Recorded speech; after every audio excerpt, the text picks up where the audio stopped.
News Tamil கழுகு. கூட்டணி கட்சிகளுக்கு கொடுத்த சீட்டுகள் எல்லாமே எம்எல்ஏக்களோட எண்ணிக்கைங்கிற உறுதி கொடுத்து ஜெயிச்சு கொடுக்க வேண்டியது எங்க பொறுப்புன்னு சொல்லி அனுப்புதான் திமுக.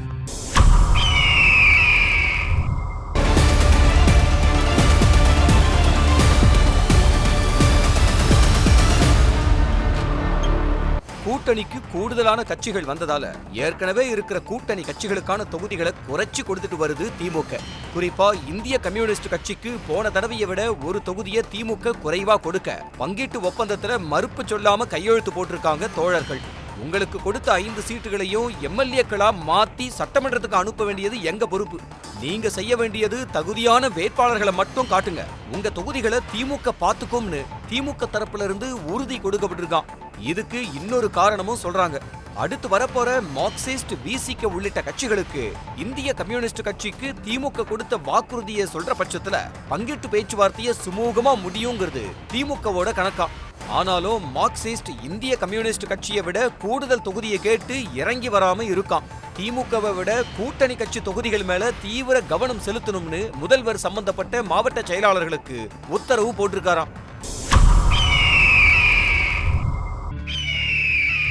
தனிச்சு போட்டின்னு விஜய் வெளிப்படையா அறிவிச்ச பிறகுதான் எடப்பாடி டெல்லிக்கு கிளம்பினாராம்.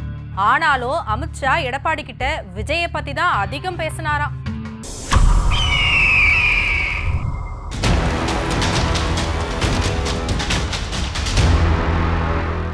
அதிமுக பாஜக கூட்டணி பேச்சுவார்த்தை இழுபறியில இருந்ததுக்கு காரணம் தொகுதிகளோட எண்ணிக்கைன்னு சொல்லப்பட்டாலும் விஜய கூட்டணிக்குள்ள கொண்டு வரணுங்கிற பாஜகவோட அழுத்தத்துக்கு எடப்பாடி சம்மதிக்காம இருந்ததுதான் உண்மையான காரணம்னு சொல்றாங்க.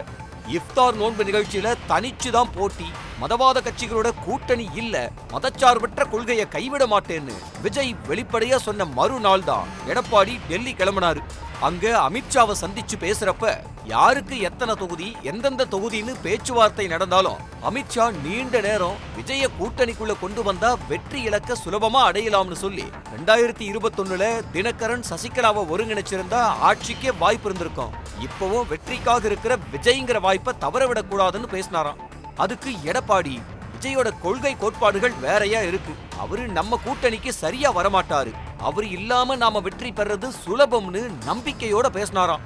பாஜக வேணாம்னு விஜய் ஒதுக்கினாலும் விஜய்க்கு இருக்கிற ஆதரவை எப்படி அறுவடை செய்யறதுங்கிற அரசியல் கணக்க அமித்ஷா இன்னும் கூட போட்டுக்கிட்டே இருக்காராம்.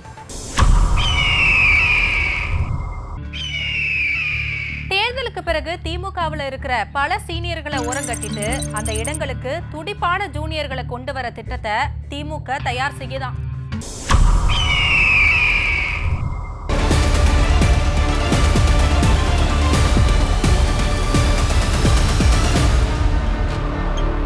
ஏற்கனவே சீனியாரிட்டி இருக்கிறதாலேயே அமைச்சர் பதவி பொறுப்புகள் எல்லாம் கொடுக்க மாட்டேன், எவ்வளவு வெற்றிகளை கொடுக்கறீங்களோ அவங்களுக்கு தான் பதவின்னு முதல்வர் ஸ்டாலின் திமுக மாவட்ட செயலாளர்கள் கூட்டத்துல பேசியிருந்தாரு.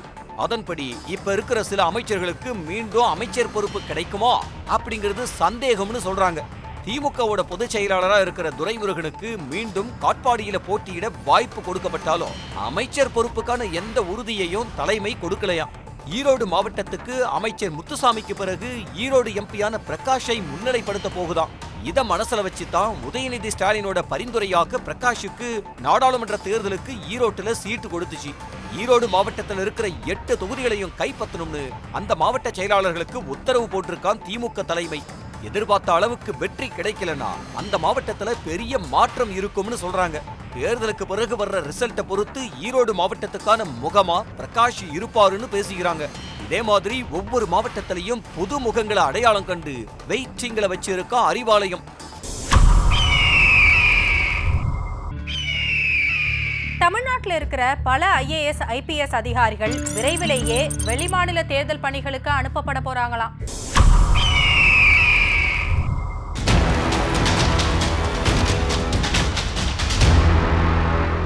தமிழ்நாடு பாஜகவோட புது அமைப்பு செயலாளரா நியமிக்கப்பட்டிருக்கிற பிரசோபகுமார் தமிழக தேர்தல் நிலவரங்களை பத்தியும் என்டிஏ கூட்டணி எந்த மாதிரியான வியூகங்கள் வகுக்கும்னு ஒரு ரிப்போர்ட்டை ரெடி செஞ்சு பாஜக டெல்லி தலைமைக்கு அனுப்பி இருக்காராம். RSS இயக்கத்துல நீண்ட காலம் பணியாற்றின பிரசோபகுமார் தமிழ்நாட்டுல NDAவுக்கு சாதகமான சூழ்நிலை அமையணும்னா தமிழ்நாட்டுல ஆளும் கட்சிக்கு ஆதரவா இருக்கிற பல IAS IPS அதிகாரிகளை உடனடியா வெளிமாநில பணிகளுக்கு மாத்தணும்னு பெரிய லிஸ்டையும் கொடுத்திருக்காராம். இவர் கொடுத்த லிஸ்ட வச்சு பல தமிழக அதிகாரிகளை விரைவிலேயே வெளிமாநில தேர்தல் பணிகளுக்கு மாத்த போகுதா மத்திய அரசு.